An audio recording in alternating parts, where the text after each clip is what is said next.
Okay, good morning, year four. Welcome to I don't know what day we're up to with the quarantine. I guess 70 something. Anyhow, I hope you all enjoyed your day off yesterday. But back onto the work today. Again, with there being no drama this morning, I'm just going to give you the work straight away so you can get on with it and do with it as you wish. So here's a quick summary of the work I want you to complete today. Okay, so first of all, one, review the news from the past 7 days on the Weebly website. So we just look at it a bit. So you got the Queen's birthday yesterday. You've got the protest in America. There will be questions about that, so make sure you understand it a bit. You got the thunderstorms coming. Songkran in July. The space mission, definitely a question about that. India to loosen lockdowns. But yeah, I'll let you read the rest. Make sure you check the website, and then when you're ready, please complete the news quiz 10 on Edmodo. So good luck with that one. Again, make sure you review the news first. Then write down today's news, which is electric tuk-tuks coming soon as a safe transport medium. So normally, a lot of the tuk-tuks in Bangkok are using petrol, which is not good for the environment.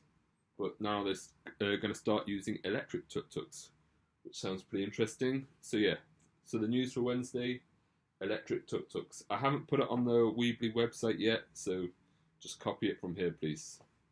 So again, maybe you need to pause the video, but again, that's electric tuk-tuks coming soon as a safe transport medium. Number 4. Read English textbook page 130 and 131. So here we go. There's 2 blue boxes this time, but here and here. I'll quickly read them both to you. So this is all about OUS, IOUS, and EOUS word endings. There are a range of words in English that use the suffix OUS, IOUS, or EOUS. For example, there are ancient ruins, fabulous palaces, bustling markets, and tropical forests. So, on Edmodo, I want you to complete part A, which involves choosing one of the words from the box and putting them in the blanks. There are a few questions where you could put a couple of the words in, but choose the word which is the most obvious, which makes the most sense. Because there's only one correct answer for each one, so choose the one which makes the correct sense. And again, if you're not sure of any of the words, please use the dictionary. And by dictionary, I mean you can either use the book, or alternatively, you can use the internet for this one. If you want to use the internet, that's not a problem. And then the second blue box on top of page 131.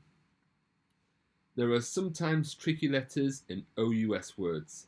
If there is an I sound, as in fit, before OUS, the word usually has the ending ius, IOUS. For example, serious. If the word ends in OUR, we drop the U before adding the suffix OUS or IOUS. For example, humour becomes humorous. So remember, you need to get rid of that U there.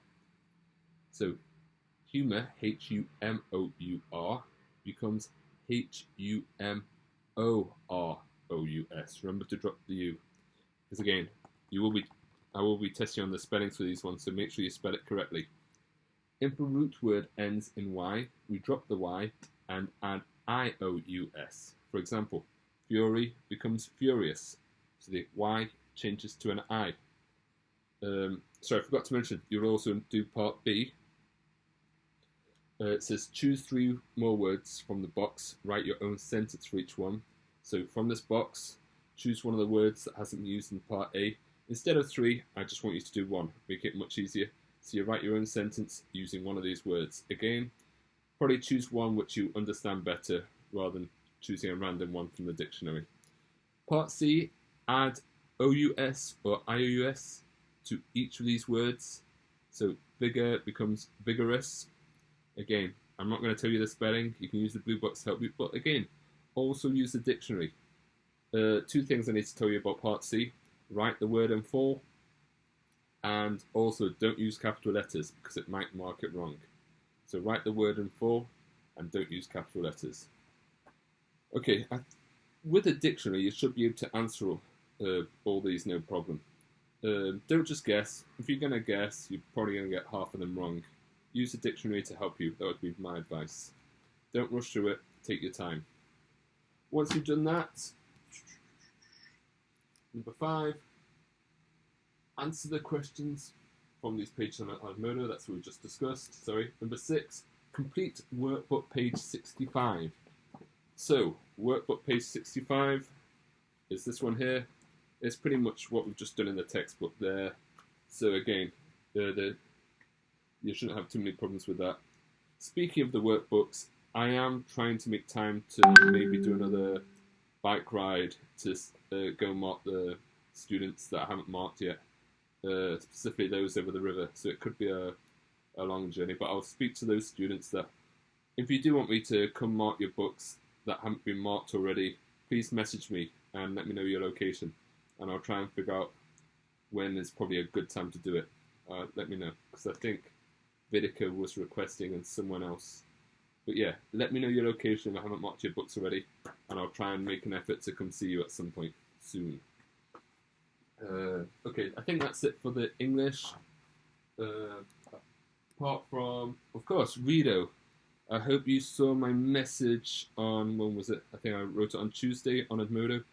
Guys, a lot of you are not posting, giving Teacher Pear your redos. I wasn't aware of this. She just sent me an updated list of who has and who's not been handed in their redos. And I was surprised by some of these names. So, according to Teacher Pear, I know you can't see that, but Devani has not handed any. Gracia has not handed in any. Gia has not handed in any. Kato, Maro, P, Anushka, Anshika, Alex, Bhavya, Casper, Toph, Natalia, Palash, Shuria, Kautang. Again, I'm not sure how up to date these are, but again, it's quite unusual that so many people are not submitting their redos. Like I said, this is 20% of your grade. 20% is the difference between, will mean instead of an A, you're getting a C. Instead of a B, you're getting a D. These redos are important. So if you've got any redos from previous times, please submit them. Otherwise, you're going to be failing reading this term. It's a shame to have half the class failing reading. Don't do that, please. It doesn't look good for me either. Submit your redos.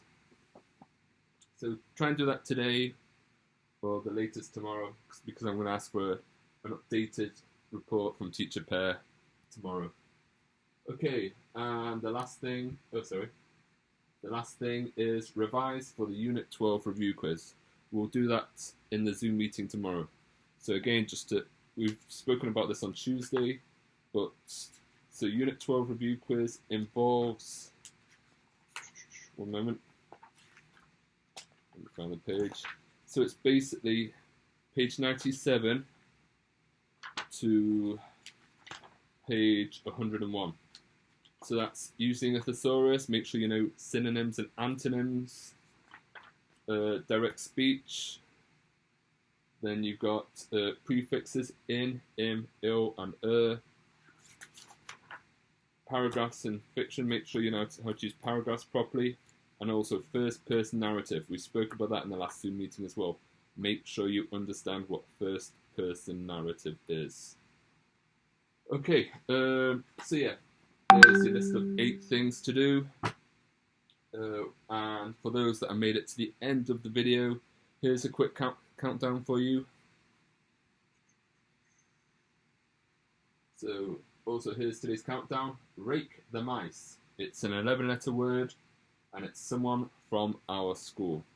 I think it's quite an easy one this time. But yeah, if you get the answer, private message me. And again, don't write it in the comments, because I'm guessing some people won't make it to the end of the video. But yeah, so private message me your answer. It's someone in our school. And like I said, we'll have a Zoom meeting tomorrow, 10 o'clock my class, 11 o'clock Teacher Rebecca's class. Other than that, enjoy the rest of your day. Bye-bye.